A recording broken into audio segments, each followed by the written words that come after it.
बिस्मिल्लाहिर्रहमानिर्रहीम।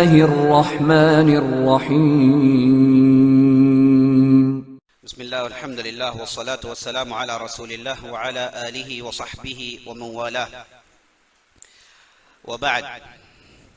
अजीज दोस्तों, प्यारे साथियों, माओ बहनों, हमने ये देखा कि जाहिलियत के ज़माने से ये ग़ुलामी का सिलसिला चलता हुआ आ रहा है और ग़ुलामों को इंसान नहीं माना जाता और उन पर हर किस्म के परेशानियाँ, मसाइब व आलाम तोड़े जाते थे।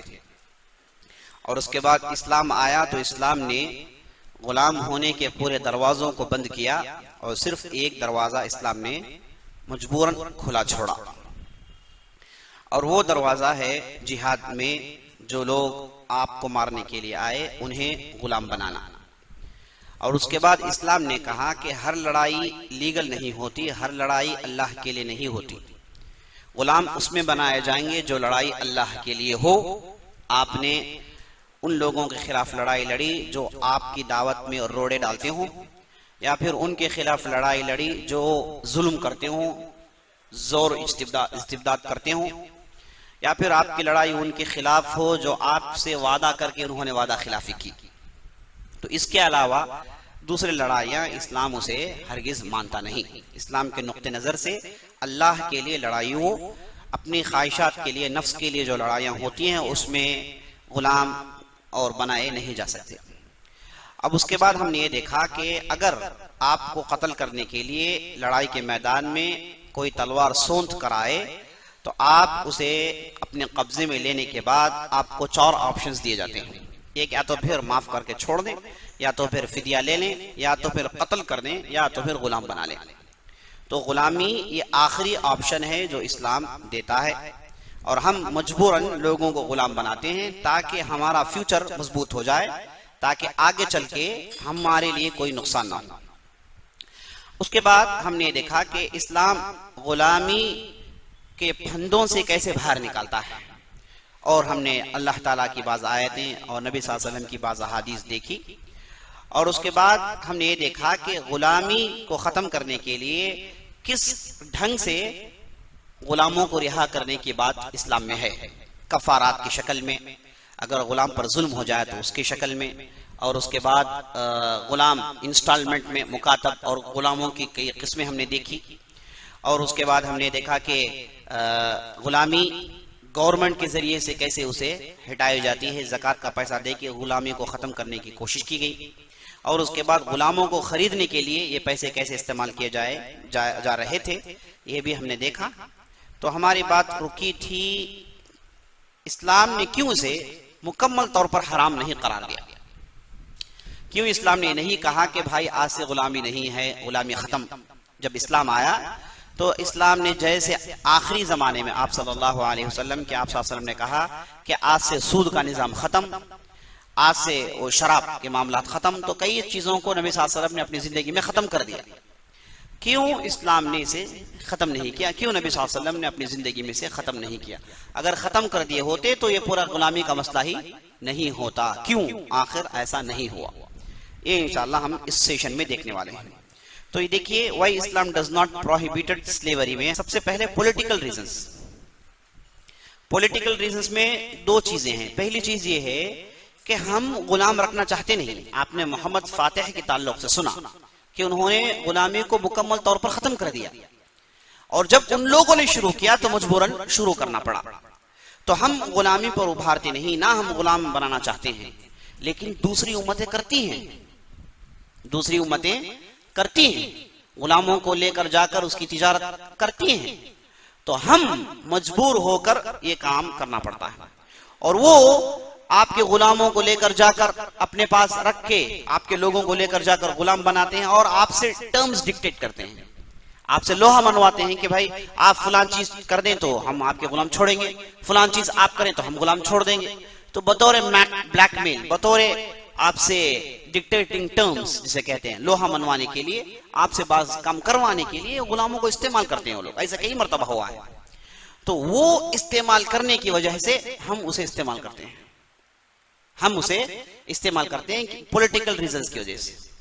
अगर हम ये कहें कि भाई आप चाहे इस्तेमाल करें तो करें, हम नहीं करेंगे कहेंगे, तो हमको इधर नुकसान उठाना पड़ रहा है, हमको इधर नुकसान उठाना पड़ेगा कि आपके लोगों को लेकर जाएंगे और उसके बाद कहेंगे कि फलान चीज तुम कर दो, फलान चीज तुम कर दो, उसके बाद हुकूमत चलाने का माना ही नहीं रखता। तो इन तमाम चीजों के नुक्ते नजर से वो कर रहे हैं तो हमें करना पड़ रहा है। अगर वो छोड़ दें हम भी छोड़ देंगे, या फिर इत्तेफाक हो जाए कि भाई गुलामी खत्म मान लेंगे, जैसे सऊदी अरब के अंदर हुआ 1930 में यूएनओ में ऐलान हुआ कि गुलामी मुकम्मल तौर पर खत्म। सबसे पहले नॉर्वे में कहा जाता है कि गुलामी को खत्म किया गया 17वीं सेंचुरी में, 1750s में नॉर्वे में सबसे पहले हुआ। उसके बाद 1860 में जर्मनी के अंदर हुआ और मुख्तलिफ इलाके, उसके बाद रशिया में हुआ, मुख्तलिफ इलाके में होता होता 1930 में मुकम्मल तौर पर यूएनओ के जरिए से ऐलान कर दिया गया कि अब कोई गुलामी नहीं है। तो सऊदी अरब ने उसे माना। 1960 में जितने भी गुलाम थे सबको रिहा कर दिया गया, गुलामी को खत्म कर दिया गया। हम तैयार हैं इसके लिए। हमारी शरीयत ये नहीं कहती कि आपके पास गुलाम होना ही होना, ऐसा नहीं। हम मजबूरन इन चीजों को माने। अगर लोगों ने इसे मान लिया तो हम भी इसके लिए तैयार हैं। हम मुराद इस्लाम इसके लिए तैयार है। ये है पॉलिटिकल रीजंस। वो करते हैं तो हमको करना पड़ रहा है, वो गुलाम रख के टर्म्स डिक्टेट करते हैं तो हमको ये चीज इस्तेमाल करनी पड़ रही है, वरना हम इसे नहीं करते। साइकोलॉजिकल रीजंस, साइकोलॉजिकल रीजंस क्या है? मैंने आपको पहले ही बताया, गुलामी दो किस्म की, एक है ज़हनी गुलामी, एक है जिस्मानी गुलामी। कहा जाता है अब्राहम लिंकन, आप जानते हैं अमेरिकन प्रेसिडेंट अब्राहम लिंकन ने अपने जमाने में कहा कि हम गुलामों को रिहा कर रहे हैं, इसके बाद कोई गुलामी नहीं। उसने ये हुक्म जारी किया। अब हुआ ये कि जितने भी गुलाम रिहा हुए चंद दिनों के बाद दौड़कर आका के पास आ गए, आकर कहने लगे कि नहीं, आपकी गुलामी हमारे लिए तैयार है, आपकी गुलामी हमारे लिए तैयार है। क्योंकि जब एक गए, सबसे पहले माशरे में उनका कोई था ही नहीं, माशरे में सोसाइटी में रहने के लिए उनके पास कुछ भी था ही नहीं, सोसाइटी को वो ऐसा देख नहीं रहे थे। सोसाइटी जितने भी लोग उनके सामने जाते सबको वो आका मानते थे। देखिए यही ज़हनी गुलामी है। तो इतनी ज़हनी गुलामी हुई कि वो रिहा होने के ताल्लुक से सोचते ही नहीं, क्योंकि इस्लाम के अलावा जितने भी मज़ाहब हैं, किसी भी मजहब में रिहा होने के उसूल नहीं है, रिहा होने की बात ही नहीं है। अगर आप बाइबल पढ़ेंगे तो बाइबल में, तौरात में यही बात लिखी हुई है कि लोग बाज गुलाम हैं, बाज रिहा शुदा हैं। कहीं पर भी बाइबल के अंदर, तौरात के अंदर रिहाई पर उबारा नहीं गया है, रिहाई की बात नहीं हुई है। किसी इससे पहले वाले किसी भी स्क्रिप्चर्स में वो चीज है ही नहीं। तो दुनिया में किसी भी मजहब में रिहाई की बात नहीं, गुलामी की बात है। गुलाम गुलाम मानते हैं, रिहा शुदा है, लेकिन गुलामी से बाहर आने के लिए क्या है, दरवाजे क्या है बताइए? उनके पास कुछ भी नहीं। इस्लाम ने एक दरवाजा खोला, बिल्कुल तंग कर दिया, और उसके बाद ये दरवाजे से जो भी निकलता है उसे रिहा करने के लिए और दरवाजे खोल दिए। जैसे पानी के लिए आप बिल्कुल नैरो नाली निकाल दिए, वो जो पानी आ रही उसमें से आपने 10-15 और नालियां निकाल दी, तो पानी बिल्कुल खत्म हो जाएगा, निकलेगा ही नहीं। तो उस ढंग से अजीज दोस्तों, इस्लाम ने जो है इस गुलामी को खत्म किया। तो बता ये रहा था मैं, ज़हनी गुलामी अब्राहम लिंकन ने जब रिहा किया, लोग दौड़ दौड़ कर वापस आ गए। क्यों? क्योंकि जाएंगे तो कौन खिलाएगा पिलाएगा, क्या तिजारत करेंगे? उन्हें मालूम भी नहीं कि ऐसी भी जिंदगी गुजारी जा सकती है, ऐसे भी मैं रह सकता हूं, मैं खुद भी सोच सकता हूं, मैं भी एक इंसान हूं। ये नहीं है जहन में, ये साइकोलॉजी में नहीं है ना? तो ये साइकोलॉजिकल, इन्हें दबा दबा के ये लोग खुलकर सोच भी नहीं रहे हैं, तो उसका प्रोग्राम बिल्कुल बेकार हो गया। लेकिन इस्लाम ऐसा नहीं करता। इस्लाम सबसे पहले रिहा होने के जराए बताकर उसे उभारता है। देखो तुम रिहा हो सकते हो, तुम रिहा हो सकते हो, रिहा होना है। और मुआशरे में देखते हैं, इस्लामी मुआशरे में गुलाम कि भाई फुला रिहा हो गया, फुला रिहा हो गया, रिहा होने के साथ उसके हालात बदल गए। यहां तक कि इस्लाम ने कहा कि अगर कोई दो गुलाम शादी कर गए, अगर दो में से एक रिहा हो गया, चाहे तो वो शादी को भी खत्म कर सकता है, क्योंकि अब उसे बिल्कुल दूसरी जिंदगी गुजारना है। शादी को खत्म करके नई दूसरी शादी करके नई जिंदगी गुजारे।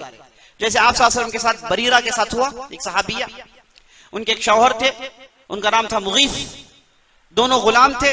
तो उसके बाद बरीरा को आयशा रज़ी अल्लाह ने रिहा कर दिया, वो रिहा शुदा हो गई। तो उसके बाद कही कि मुगीस के साथ इसके पर मैं नहीं रहूंगी, इसके बाद वो मेरे शौहर नहीं है। और मुगीस, रिवायत में आता है कि पीछे घूम रहे थे, कह रहे थे कि मुझे मान लो, मुझे मान लो। लेकिन वो नहीं मानी और मामला नबी सल्लल्लाहु अलैहि वसल्लम के पास चला गया। नबी सल्लल्लाहु अलैहि वसल्लम ने बरीरा को बुला के कहा कि ऐसा मत करो, तुम्हारा शौहर है। तो उन्होंने कहा कि अतअमुरुहुम तशफ़अ या रसूल अल्लाह, ये तुम्हारा हुक्म है या फिर सिफारिश है? नबी सल्लल्लाहु अलैहि वसल्लम ने कहा कि सिफारिश है। कहा कि मानना जरूरी नहीं, तो उन्होंने माना नहीं। तो यहां तक बिल्कुल नई जिंदगी इस्लाम देता है। रिहा होने के बाद एक बिल्कुल नई जिंदगी देखता है आदमी। अगर इसने मुआशरे में से देखा ही नहीं तो उसके होश और हवास में बात नहीं रहेगी कि मैं भी रिहा हो सकता हूं। तो इस्लाम ने मुआशरे में रखकर दिखाया, गुलामों को देखो तुम रिहा हो सकते हो, ये रास्ते हैं, ऐसा ऐसा कर लो, रिहा हो सकते हो। तो उन्हें जहनी तौर पर पहले से ये कह के बना दिया गया कि तुम रिहा होने के बाद भी एक जिंदगी तेरी है, उसके लिए तू जहनी तौर पर तैयार हो जा। उसके बाद इस्लाम ने रिहा किया तो गए अपने अपने जो है इलाके में, अपने मालदार बन गए, तिजारत किए, क्या कुछ हो गए वो लोग, है ना। तो इस्लाम अजीज दोस्तों जहनी गुलामियत से निकालता है और साथ साथ जिस्मानी गुलामी से निकालता है। तो यही साइकोलॉजिकल रीजन है। यही अगर हम गुलाम को बुलाकर कहें कि आज से तुम रिहा हो, वो मर जाएगा। ऐसा गुलाम जो जिंदगी भर गुलाम रहा, उसे बुलाकर आपने कहा आपसे तुम रिहा हो, कौन खाना डालेगा, कहां जाकर रहेगा, घर कहां है उसके लिए? तो अजीबोगरीब परेशानी में फंस जाएगा। तो इस्लाम ने इन तमाम मजबूरियों को मद्देनजर रखते हुए इसे मान लिया है। अगर ये प्रॉब्लम ना होता तो इस्लाम गुलामी को खत्म कर देता, है ना। तो साइकोलॉजिकल रीजंस है जिस वजह से इस्लाम ने गुलामी को बाकी रखा। उसी तरीके से हम देखते हैं सोशल रीजंस। सोशल रीजंस क्या है?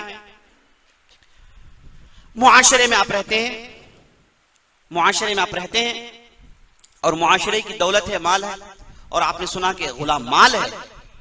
अगर इस्लाम में कहता कि भाई आज से गुलामी खत्म, तो लोग जो कई लोग उनके पास उनकी दौलत सिर्फ गुलाम है, 10 गुलाम है ये उनकी दौलत है, 15 गुलाम है उनकी दौलत है, अचानक इसे इनवैलिड कर दिया जाए तो ये बेकार हो जाएगा आदमी, इसकी पूरी दौलत चले जाएगी। जैसे अगर अचानक हुकूमत ऐलान करे कि भाई आपके पास सिर्फ एक घर होना है, बाकी पूरे घर हुकूमत के हैं, अगर ये कहा जाए तो लोगों की दौलतें बेकार हो जाएंगी, हुकूमत जुल्म करना शुरू कर देगी और लोग इसे नहीं मानेंगे। तो इन तमाम ये सोशल रीजन की वजह से इस्लाम ने गुलामी को बाकी रखा। और आखिरी रीजन लीगल रीजन, लीगलाइजिंग लिख लीजिए, लीगलाइजिंग रीजन से थोड़ा तब्दील करके लीगलाइजिंग या लेजिटिमेटिंग लिख लीजिए। ये रीजन क्या है कि इसमें इस्लाम ने जैसे आमतौर पर अहकामात को तदरीजी तौर पर सादिर किया। शराब को हराम किया तो पहले उसके लिए रास्ते खोले, उसके बाद हराम किया। सूद को हराम किया तो पहले कर्ज के दरवाजे खोले, तिजारत में इंसाफ बताया, उसके बाद सूद को हराम किया गया। तो तदरीजी तौर पर ग्रेजुअली इस्लाम कोई भी चीज को हराम करता है, एट ए स्ट्रेच इस्लाम हराम नहीं करता, ये इस्लाम हिकमत के खिलाफ है। तो इस्लाम ने इसे इस वजह से छोड़ा कि तदरीजी तौर पर होते होते होते एक दिन आकर खत्म हो जाएगा। अगर ये गुलामी रिहा करने का सिलसिला, ये दूसरी बातें आपने जो सुनी, इसे ऐसे ही रख दिया जाए एक दिन आकर खत्म हो जाएगा, इस्लाम जानता है। इसलिए इस्लाम ने इसे छोड़ दिया कि अगर इस्लाम हुक्म दे तो नुकसान है लोगों का, तो इस्लाम ने पूरे दरवाजे इसके खोलकर इसे छोड़ दिया। और ऐसे ही हुआ। आपने उमर बिन अब्दुल अजीज के जमाने में सुना, कोई गुलाम नहीं था, सब रिहा करते थे, ले लेके रिहा करते थे। और उसके बाद साइकोलॉजिकल रीजन में भी आप याद रख लीजिए कि कभी कभार गुलाम और आका से गहरे ताल्लुकात पैदा हो जाते हैं। और इस्लाम ये कहता है कि गुलाम आपका जो है वो आपके तरफ निस्बत होगी उसकी। मिसाल के तौर पर आप कुरैश के कबीले के हैं, आपने गुलाम को लाया, अपने पास रखा, वो गुलाम आपका होने के साथ साथ वो भी कुरैशी कहलवाएगा, वो भी कुरैशी कहलवाएगा, अपने आपके खानदान की तरफ उसकी निस्बत होगी, आपका हिस्सा हो जाएगा वो। और यहां तक कि अगर कोई आदमी मरे, उसके कोई रिश्तेदार नहीं, गुलाम उसका वारिस बनेगा। ये गुलाम कौन है? से रिहा कर दिया गया, गुलाम था, रिहा कर दिया गया, लेकिन आका से उसके ताल्लुकात हमेशा के लिए रहते हैं। इसलिए नबी सल्लल्लाहु अलैहि वसल्लम कहते हैं अल-वलाउ लिमन आतक, जिसने रिहा किया उसका वो बनकर रहता है। अगर समझिए कि एक आदमी कुरैशी था, वो उसके पास एक गुलाम था, उसने उसे रिहा कर दिया। अभी एक कुरैशी साहब जब वफात के वक्त आए, इनके बच्चे चले गए, सब कुछ चला गया, कोई खानदान नहीं है, ढेर सारा माल है, हुकूमत बुलाएगी गुलाम को, कहेगी कि तुम इसके वारिस हो, ले जाओ पूरा माल। यानी गुलाम को वारिस बनाया जा रहा है। तो आप तसव्वुर करेंगे इस्लाम किस हद तक जा रहा है, सुभान अल्लाह, किस हद तक जा रहा है। तो लीगलाइजिंग में इस्लाम ने ये तदरीज को मद्देनजर रखते हुए पूरे रास्ते खोल दिया और छोड़ दिया आवाम के पास। और इस्लाम जानता है कि एक दिन आके खत्म हो जाएगा, और हुआ है कई मरतबा, हुआ है कई मरतबा। तो ये रीजंस की वजह से इस्लाम ने गुलामी के ठप्पे को बाकी रखा है जो आपने सुना, वरना ये कब का खत्म हो जाता। अच्छा, क्या आप गुलामी हैं कहीं दुनिया में? मैं कहूंगा कि अगर जिस्मानी गुलामी नहीं है तो जहनी गुलामी तो बहुत है। हम और आप गुलाम हैं, हमारे जहन गुलाम हैं, हमारे लिबास गुलामी के हैं। आप हिंदुस्तानी हैं लेकिन आपने इंग्लैंड का शर्ट पहन रखा है, अंग्रेजों की पैंट पहन रखी है ना। आप दौरान गुफ्तगू अंग्रेजी अल्फाज इस्तेमाल करने में फख्र महसूस करते हैं। अगर आप अंग्रेजी बोलते हैं तो आप समझते हैं कि आप एजुकेटेड है, एजुकेटेड है। तो हमारे पास ऐसी जहनी गुलामी चढ़ी हुई है कि ये गुलामी पता नहीं कब उतरेगी। अजीबोगरीब गुलामी है ना। अब उसके बाद देखिए आप अपने बस्ती का कोई इस्तेमाल नहीं करते चीज। अगर इंग्लैंड से आए, अमेरिका से आए, वाह, कहते हैं वाकई यही प्रोडक्ट है इस्तेमाल करने। गुलामी है ना। अगर आपके बस्ती वाला कोई किताब लिखे तो आप ठीक है कहेंगे। अगर कोई डोनाल्ड, कोई मैकडोनल्ड, कोई जो है अंग्रेजी नाम वाला लिखे तो कहेंगे अरे वाह उसने कह दिया, अरे वाह बहुत बड़ी बात है।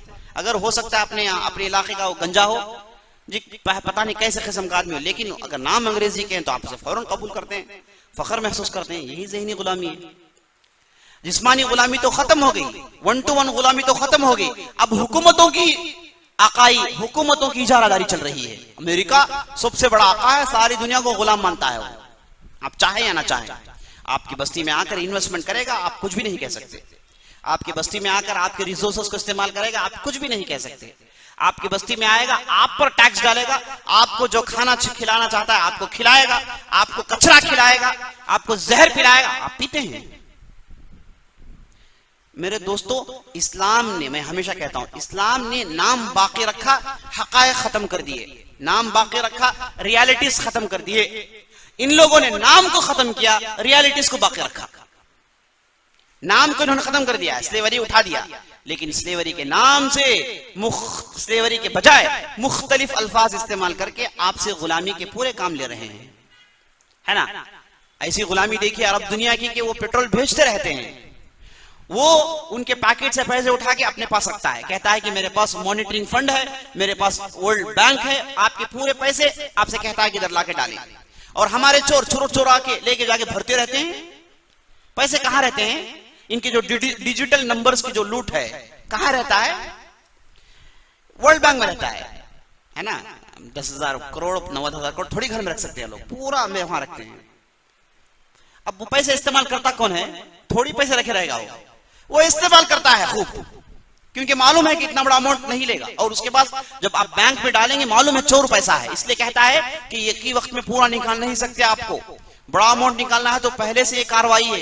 पूरे शुरू में आप चोर का पैसा छुपाना चाहते हैं तो सबको मान लेते हैं, और उसके बाद वो पैसे अपने पास रख के आपको वो देता है। अरब दुनिया को अपने पैकेट से पैसे देता है। इसीलिए देखते हैं आप अरब दुनिया में ऐसे ऐसे प्रोजेक्ट्स होंगे, कहेंगे कि इसकी जरूरत ही नहीं है। असल में हुकूमत वहां से ये प्रोजेक्ट दिखा के डबल अमाउंट लेना चाहती है। ये प्रोजेक्ट 1000 करोड़ का है, अब इसे 5000 करोड़ चाहिए, ये प्रोजेक्ट दिखा के 5000 करोड़ लेती है। अपने पैसे उसके पास फंसे हुए हैं, निकाल नहीं सकते। आपके बस्ती से पेट्रोल लेकर जाएगा, लेकिन आप खामोशी से देखते रहेंगे, और आपके बस्ती में सब कुछ करेगा, और आप कहेगा आप टेररिस्ट हैं, आपसे कहेगा कि आप फुला हैं, और आप मजबूरी मानते हैं, है ना। आपसे कहेंगे कि आप देश के गद्दार हैं, आप मजबूरी मानना पड़ता है। तो मेरे दोस्तों, लफ्ज गुलामी हटाकर हर वो गुलामी इन्होंने डाली जो मुमकिन है, हकायक और रियलिटीज को बाकी रखा। 1 to 1 गुलामी खत्म हो गई, हुकूमत की इजारादारी बाकी है। सारी हुकूमत गुलाम। अमेरिका जिसे जैसे आइलैंड में चाहे जाके वहां पर डेटाबेस रखे, जो ऐसे आइलैंड में चाहे वहां से जो भी आप निकालेंगे, पूछेगा क्यों निकाले आप? यही तो हम देख रहे हैं। तो मेरे दोस्त, एक दूसरी नौयत की गुलामी जिसमें हम और आप डूबे हुए हैं, हम और आप डूबे हुए हैं। हमारे दिमाग गुलाम हो चुके हैं, हमारे दिमाग गुलाम हो चुके हैं। आप अपनी मर्जी से खा नहीं सकते, पी नहीं सकते, पहन नहीं सकते, इस्तेमाल नहीं कर सकते। सब कुछ आपके लिए टाइट कंडीशन डाल के आपको दबाया गया है। और डालने वाले कौन है? इंसान। अगर ये गुलामी अल्लाह ताला की तरफ से हो तो फख्र से महसूस कर ले, लेकिन ये अल्लाह की तरफ से नहीं, ये उचक्को लुटेरों ने डाला है, आपको लूटने के लिए, आपके पैसों को लूटने के लिए, आपकी बस्ती को बर्बाद करने के लिए। बहरहाल गुलामी है तो कहेंगे कि हम गुलामी है, लेकिन नौयत दूसरी, शक्ल दूसरा, नाम दूसरा। अगर आप जिस्मानी गुलामी की बात करेंगे, जैसे मैंने बताया, ये दुनिया से खत्म कर दी गई 1960 में। कहा जाता है कि अफ्रीका के बाज़ इलाकों में ये गुलामी आज भी बाकी है, लेकिन वहां पर गुलाम जाकर खरीदना, लौंडी खरीदना, ये अहले इल्म ने उसे जायज नहीं करार दिया, क्योंकि मशबूह है, डाउटफुल है, नहीं मालूम। इन्नल हलाल बय्यिनुन व इन्नल हराम बय्यिनुन बयनहुमा उमूरुन मुश्तबिहातुन ला यअलमुहुन्ना कसीरुम मिनन नास। हलाल वाज़ेह, हराम वाज़ेह, बीच के पास चीजें मशबूह हैं, डाउटफुल हैं, छोड़ना ही तकवा है। तो अजीज दोस्तों, ये स्लेवरी है जो नौयत की हम बता रहे हैं, ऐसी स्लेवरी मौजूद है। और उसके बाद कुरान ने गुलामों के लिए अजीब व गरीब लफ्ज इस्तेमाल किया। कुरान ने कहा मा मलकत अयमानुकुम, मा मलकत अयमानुकुम वल्लज़ीना हुम लिफुरूजिहिम हाफ़िज़ून इल्ला अला अज़वाजिहिम औ मा मलकत अयमानुहुम फ़इन्नहुम गैरु मलूमीन। मोमिनीन वो हैं जो अपनी शर्मगाह की हिफाजत करते हैं, सिवाय अपनी बीवियों के साथ और अपने सीरे हाथ में जो जिम्मेदारी ली है उनके साथ। तो मलकत ऐमान, ऐमान कहते हैं सीधे हाथ, मलकत मिल्कियत।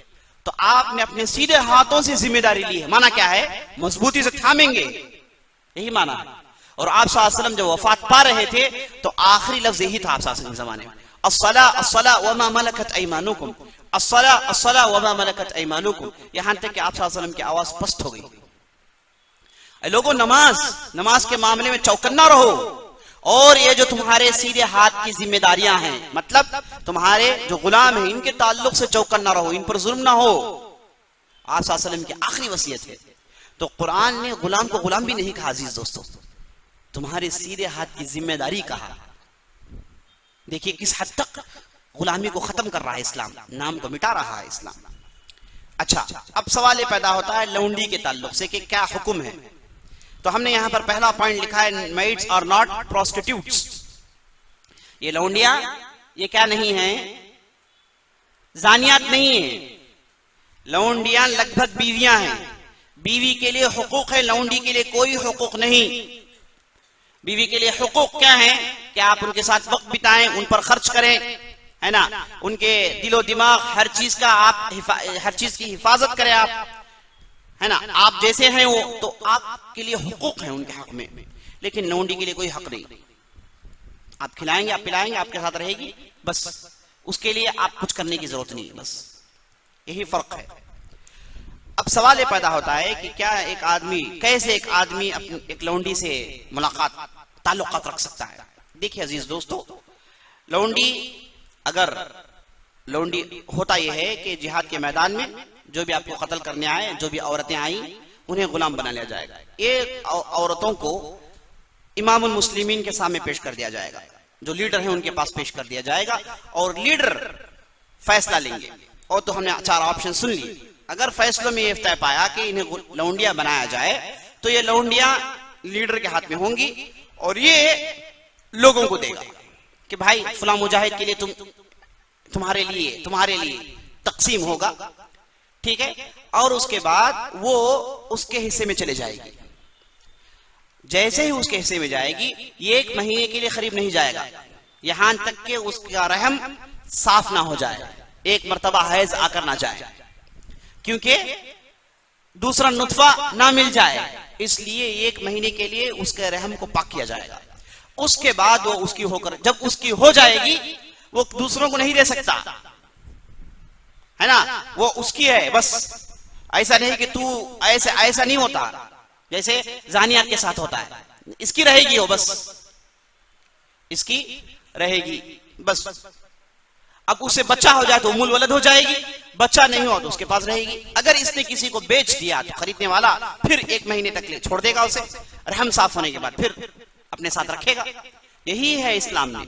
ये एक वक्त में उसका आका ही रख सकता है, इस्तेमाल कर सकता है, दूसरा कोई नहीं इंटरफेयर हो सकता। लगभग बीवी जैसे है, बीवी शादी के आदमी तलाक दे दिया तो दूसरी शादी कर सकती है, नहीं कर सकती है, कर सकती है, बिल्कुल वही है। बीवी के लिए 3 मरतबा हैज आकर जाए, लौंडी के लिए 1 मरतबा हैज आकर जाए, बस एक मर्तबा मालूम हो जाता है कि रहम साफ है, लेकिन मजीद ताकीद के लिए बीवी के लिए 3 है। तो यही है लौंडी का हुक्म।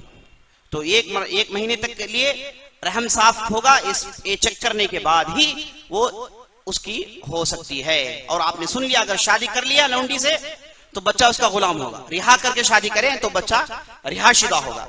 अगर बगैर शादी के जो है उसे बच्चा हो गया तो वो उसका रिहाशुदा बच्चा होगा।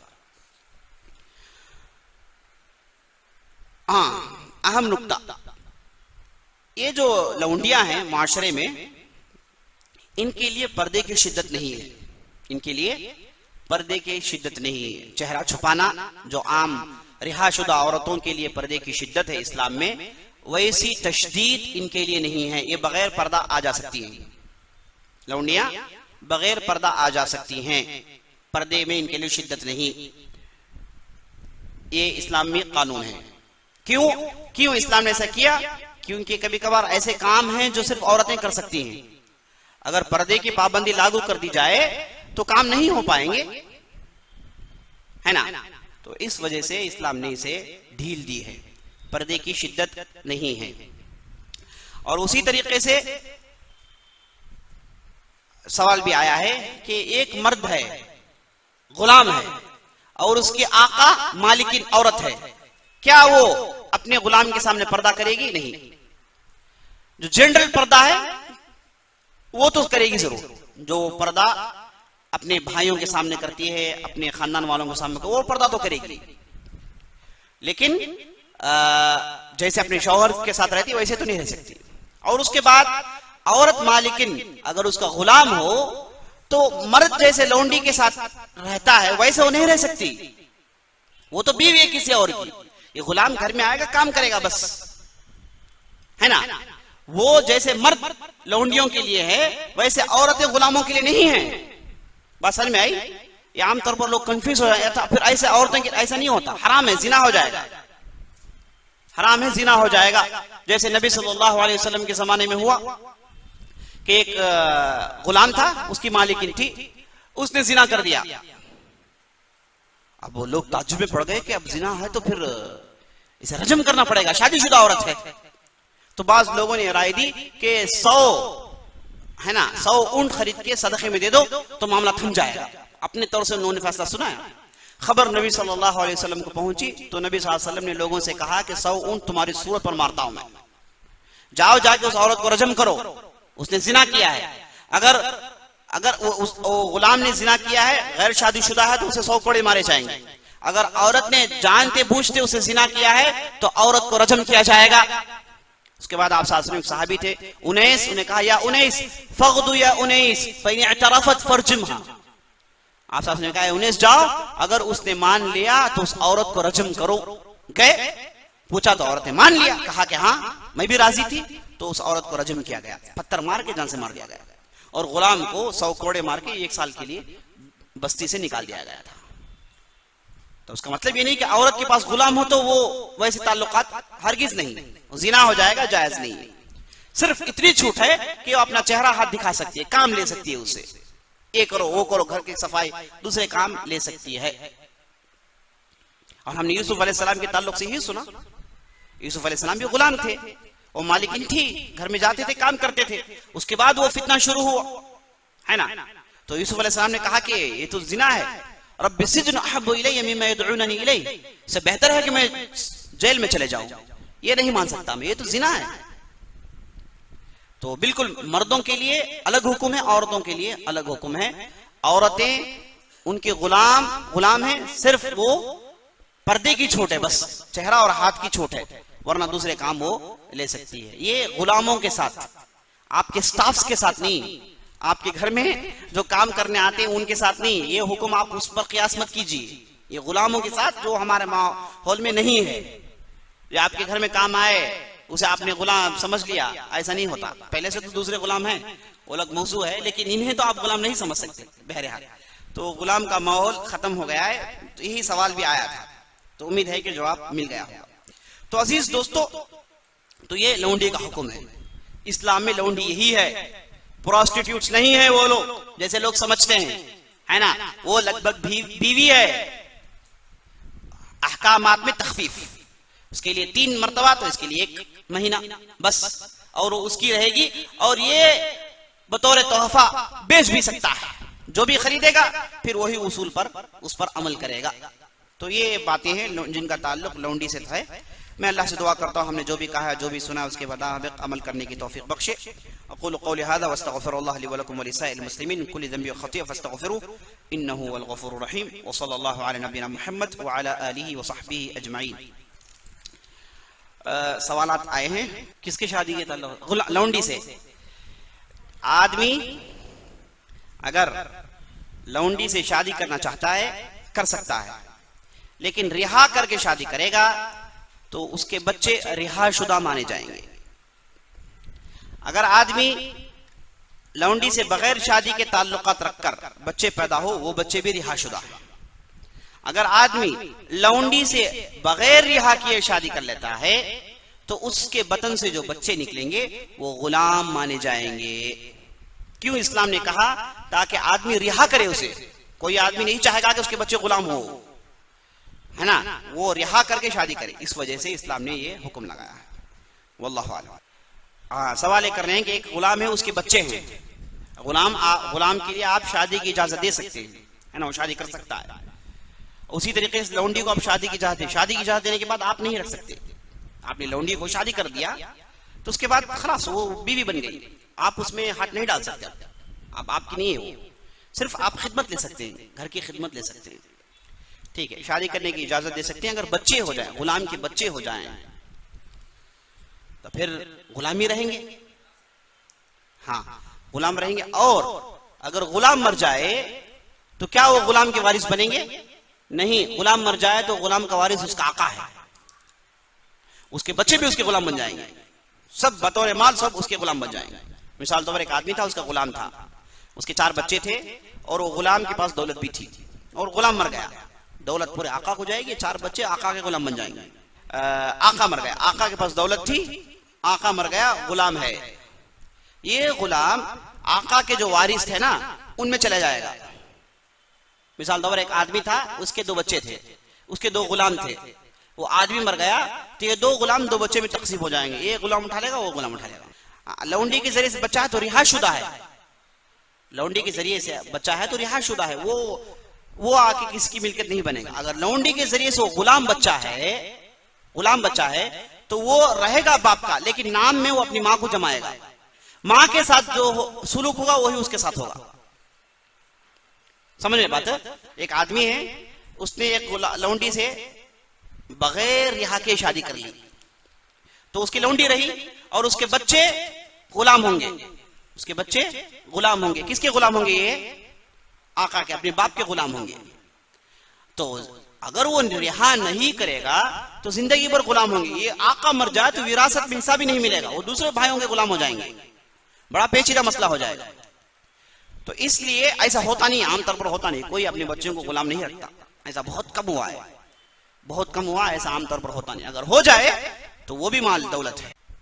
नहीं, उम्मुल वलद जो है, उम्मुल वलद जो औरत है, ये औरत रिहा नहीं होती, वो अपनी आका की रहती है, लेकिन उसे किसी को बतौर तोहफा या फिर बेच नहीं सकता, वो जिंदगी भर उसके साथ रहेगी।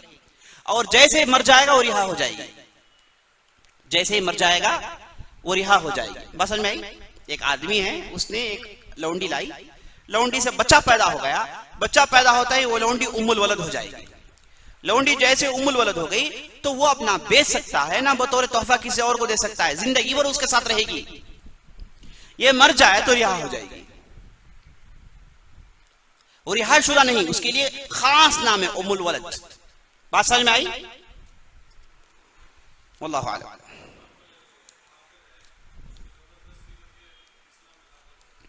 सवाल कर रहे हैं कि गुलाम अगर काफिर है क्या उस पर हम जबरदस्ती करके उसे मुसलमान बना सकते हैं? ला इकराह फिद्दीन, दीन का आम उसूल है, दीन के मामलात में जबरदस्ती नहीं। आप गुलाम को जबरदस्ती करके काम ले सकते हैं, मारपीट के सब कुछ कर सकते हैं, लेकिन जबरदस्ती करके इस्लाम में दाखिल नहीं कर सकते। इंसाफ देखिए, सब कुछ आप जबरदस्ती कर सकते हैं लेकिन इस्लाम में दाखिल नहीं कर सकते आप। ला इकराह फिद्दीन, दीन के मामलात में जुल्म नहीं, जबरदस्ती नहीं, वो काफिर ही रहेगा।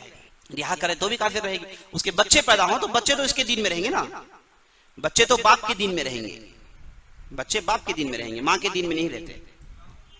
अल्लाह। हाँ, सवाल ये कर रहे हैं कि अच्छा सवाल क्या, गुलाम हैं उनके लिए जो अहकामात आम लोगों के लिए वही अहकामात हैं, जैसे हम 5 वक्त की नमाज पढ़ते हैं, जुमा वगैरह पढ़ते हैं, क्या गुलामों के लिए वही है? हाँ, चूंकि गुलाम है, इस्लाम ने उन्हें गुलाम माना है तो उन्हें छूट देता है। जमात उन पर फर्ज नहीं, जमात उन पर फर्ज नहीं, जुमा उन पर फर्ज नहीं, हज उन पर फर्ज नहीं, ज़कात उन पर फर्ज नहीं, ये तमाम उसे एग्जम्पशन दिया जाता है उज़र, क्योंकि वो गुलाम है, गुलाम में बिजी हैं तो उन्हें तमाम चीजों में छूट है। अगर उसके अलावा वो देना चाहते हैं तो दे सकते हैं, रोक ठाक नहीं, वरना वाजिब नहीं उन पर, जमात फर्ज के साथ वाजिब नहीं है। अब इसमें फायदा भी है, देखिए कितना फायदा है, सोशल फायदों में भी एक फायदा है कि अगर आपके पास गुलाम है, आप धंधा चला रहे हैं, बिजनेस चला रहे हैं, तो अज़ान हो गई तो आप छोड़कर जा रहे हैं, गुलाम हो तो कहेंगे कि भाई आप पढ़ो, तुम पर जमात तो वाजिब नहीं है, जाएंगे अपना काम करेंगे, बाद में कहा कि अलग पढ़ लो नमाज, इनफरादी नमाज पढ़ लेंगे, 5 वक्त की नमाज तो पढ़ेंगे मुसलमान होने के नाते, लेकिन जमात उन पर फर्ज नहीं है। तो बहुत दूसरे भी फायदे हैं, इसलिए इस्लाम ने इसे खत्म नहीं किया है ना।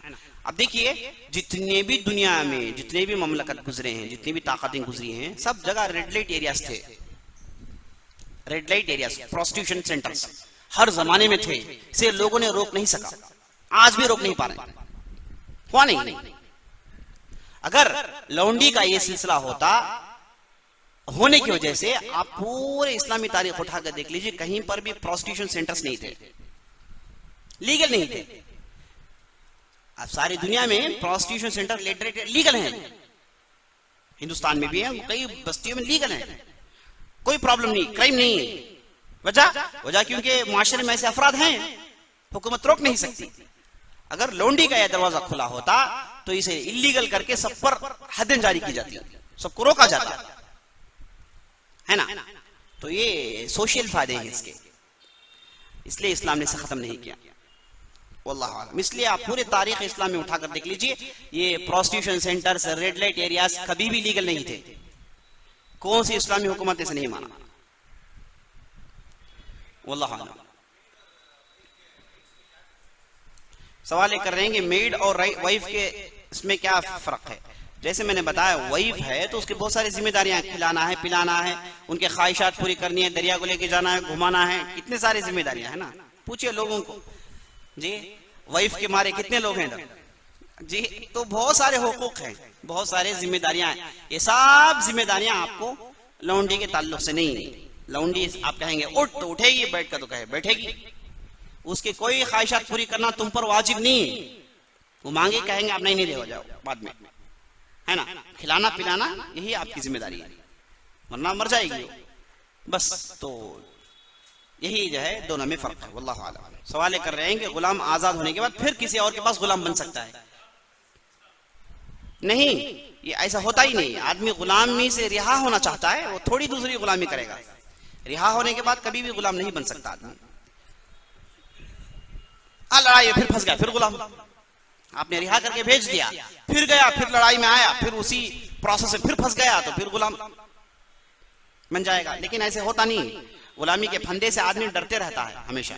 हाँ, सवाल ये कर रहे हैं कि गुलाम जो है अगर वो हम जैसा अमल नहीं करता तो हम जैसा उसे सवाब मिलेगा? जरूर मिलेगा, हम जैसा सवाब जरूर मिलेगा। वो भी इंसान है, क़यामत के दिन उसके भी हिसाब किताबें, जवाबात, सब इंसान है वो, है ना।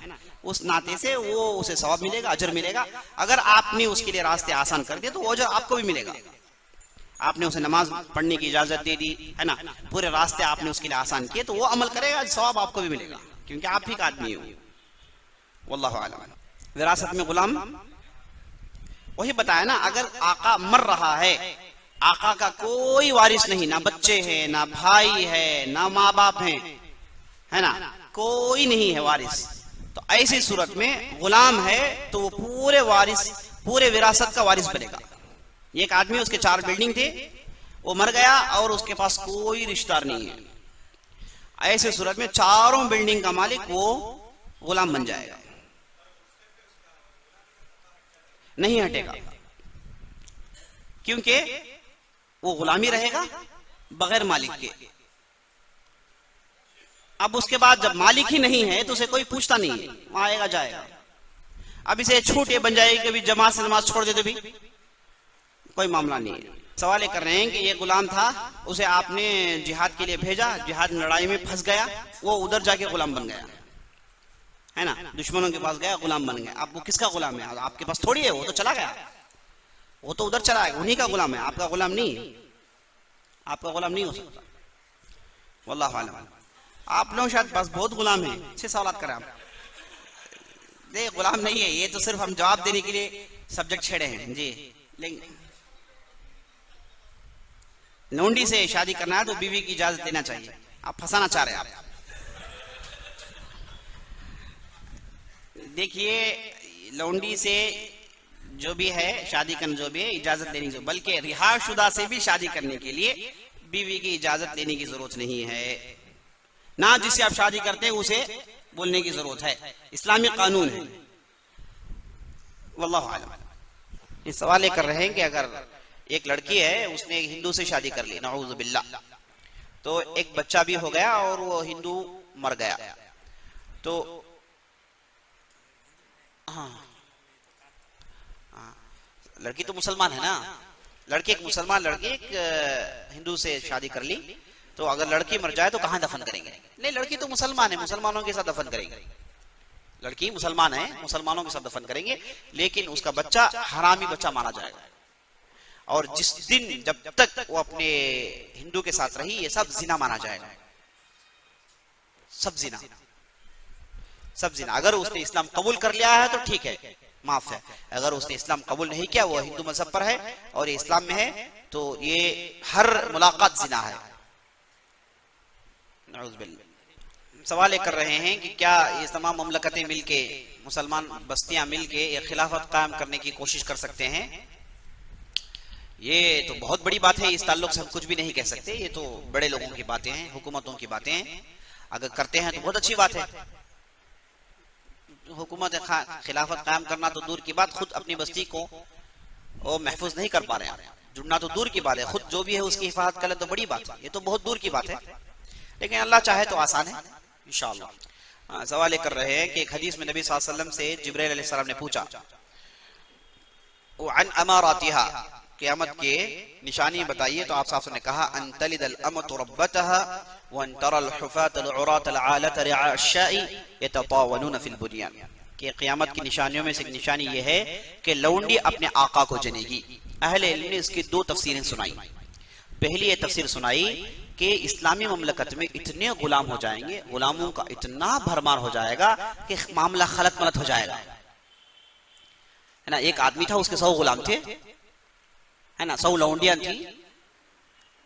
एक लौंडी वो अपने लिए रखा था, मर गया, तो वो लौंडी को अपने बच्चे ने भी इस्तेमाल कर लिया। इस्लाम का कानून ये है कि अगर बाप ने लौंडी को इस्तेमाल कर लिया है, बच्चा करीब नहीं जा सकता, वो तो माँ है उसकी, वो तो उसकी माँ है, नहीं जाएगा। लेकिन इतने ज्यादा लौंडियां हो जाएंगी कि फर्क करने में तकलीफ हो जाएगी, तो बेटा बाप जिसे लौंडी को जो है अपने लिए इस्तेमाल किया, उसके साथ वो भी इस्तेमाल करेगा, तो खलत मलत हो जाएगा, एक माना है। दूसरा माना यह है कि लौंडियां का मर्तबा इतना बढ़ जाएगा, इतना बढ़ जाएगा कि उनके बतन से बड़े बड़े बादशाह पैदा होंगे, बड़े बड़े बादशाह पैदा होंगे। और वो सही हुआ, दोनों बातें हुई। और बाज बड़े बड़े बादशाह, मुअतसिम बिल्लाह ये बहुत बड़ा बादशाह था, एक लौंडी का बच्चा था, है ना।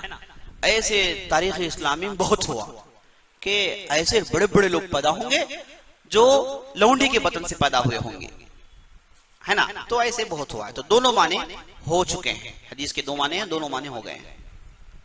अल्लाह आलम। सवाल कर रहे हैं कि अगर मर्द औरत दोनों ने शादी से पहले ताल्लुकात किए, बच्चा पैदा हो गया और शादी कर ली, वो बच्चे का क्या हुक्म? बच्चा हराम औलाद होगा, बच्चा वलदुज़ ज़िना होगा। तो ये बच्चे के पालने की जिम्मेदारी औरत पर है, मर्द पर नहीं। बच्चा अगर हराम बच्चा है तो बड़ी परेशानी का मामला है, मर्द नहीं पालेगा उसे, औरत पालेगी। उसे खिलाना पिलाना औरत की जिम्मेदारी होगी, है ना।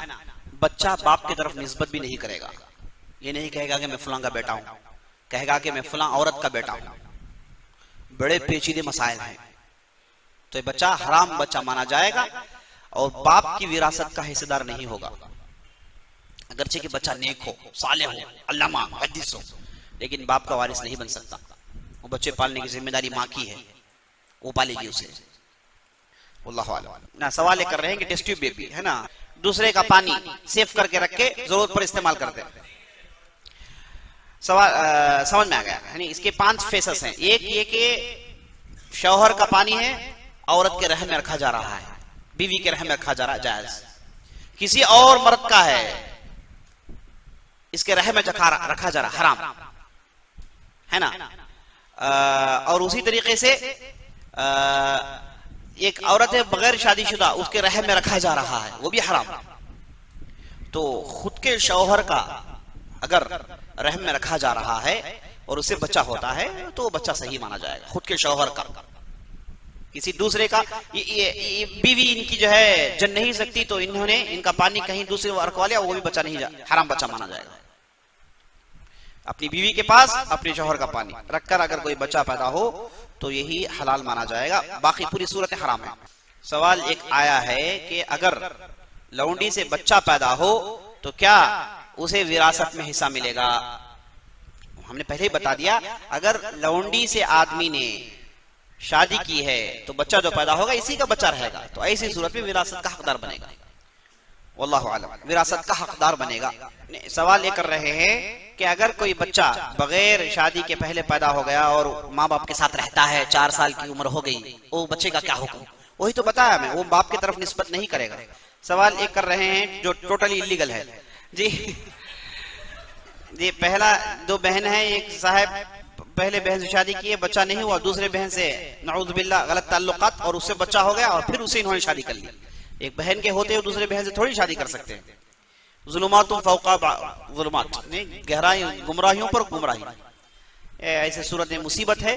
हो सकता है ऐसी सूरतों को मैंने देखा है। आदमी अच्छा हो सकता है, नहीं मालूम हुक्म। इस्लाम में शादी 4 शादी करना है सब जानते हैं, है ना। तो बहन से शादी नहीं करना है नहीं जानते, शादी कर लेते हैं। तो ये मुसीबत है। आदमी ताल्लुक से मालूमात जमा करें तब जाके सही अंदाज से कर सकता है। बहरहाल वो बच्चा हराम बच्चा माना जाएगा और वो बहन ही उसकी जिम्मेदार है, मर्द नहीं पालेगा उसे। बच्चा हराम हो जाए तो बड़ा डेंजर है, औरत को पालना पड़ेगा, मर्द की तरफ इंतजाम भी नहीं करेगा वो, ना उसका वारिस बनेगा वो। सवाल ये कर रहे हैं कि एक साहब ने एक औरत से शादी की, वो औरत वफात पा गई, तो क्या उनकी बहन से शादी कर सकते हैं? कर सकते हैं, बहन से शादी कर सकते हैं, लेकिन एक बहन की मौजूदगी में और एक बहन से शादी नहीं होगी। वो अंतजमा बैनल उख्तैन इल्ला मन क़द सलफ, अल्लाह कहता है 2 बहनों को जोड़ना जायज नहीं है। उसी तरीके से एक बहन और उसकी फूफू, एक बहन और उसकी खाला को जोड़ना भी जायज नहीं है, क्योंकि वो असल में बहनें हैं। बहनों का हुक्म है, एक ही आदमी दोनों से शादी नहीं करेगा, हराम है। साली नामहरम है, साली नामहरम है और देवर नामहरम है। सवाल कर रहे हैं कि क्या हदीस में क़यामत के करीब दोबारा गुलामों का सिलसिला शुरू हो जाएगा? हदीसों पर नजर डालने से ऐसे ही मालूम होता है कि ये सिलसिला क़यामत तक रहेगा, ये सिलसिला क़यामत तक रहेगा। वल्लाहु आलम। सवाल कर रहे हैं कि आप सल्लल्लाहु अलैहि वसल्लम की भी एक लौंडी थी, उनका नाम था मारिया अल-क़िब्तिया। हाँ, लौंडी थी, उनसे एक उनके बच्चे पैदा हुए जिनका नाम था इब्राहिम। वो आप सल्लल्लाहु अलैहि वसल्लम के लड़के थे और वफात पा गए। तो इससे मालूम हुआ कि लौंडी से बच्चे हो सकते हैं। वल्लाहु आलम। हाँ, नहीं, लौंडी लौंडी है, बीवी नहीं है। हाँ, नबी सल्लल्लाहु अलैहि वसल्लम ने मारिया क़िब्तिया से निकाह नहीं किया, मारिया क़िब्तिया से निकाह नहीं किया, वो लौंडी ही थी। आप सल्लल्लाहु अलैहि वसल्लम के बाद वो किसी की नहीं हुई, रिहा हो गई, मुदब्बर थी वो। हाँ, रिहान। कौन सा ये मारिया अल-क़िब्तिया? नहीं, मारिया अल-क़िब्तिया को मिस्र का बादशाह मुक़ौक़िस ने बतौर तोहफा आप सल्लल्लाहु अलैहि वसल्लम को भेजा था। मारिया क़िब्तिया और सीरीन 2 लौंडियों को मिस्र के बादशाह ने भेजा था। आप सल्लल्लाहु अलैहि वसल्लम ने मारिया को उठा लिया, हसन बिन साबित को सीरीन को दे दिया। हसन बिन साबित के पास सीरीन थे और सीरीन के बतन से उलमा पैदा हुए। मोहम्मद बिन सीरीन अल्लामा, बहुत बड़े मोहम्मद सीरीन कितने बड़ा अल्लामा है, फन हदीस के बहुत बड़े माहिर हैं, वो गुलाम के लड़के हैं। वल्लाहु आलम। खत्म कर लेंगे। सुभान अल्लाह बिहम्दिही, सुभानक अल्लाहुम्मा बिहम्दिका, अशहदु अल्ला इलाहा इल्ला अंता, अस्तगफिरुका व अतूबु इलैक।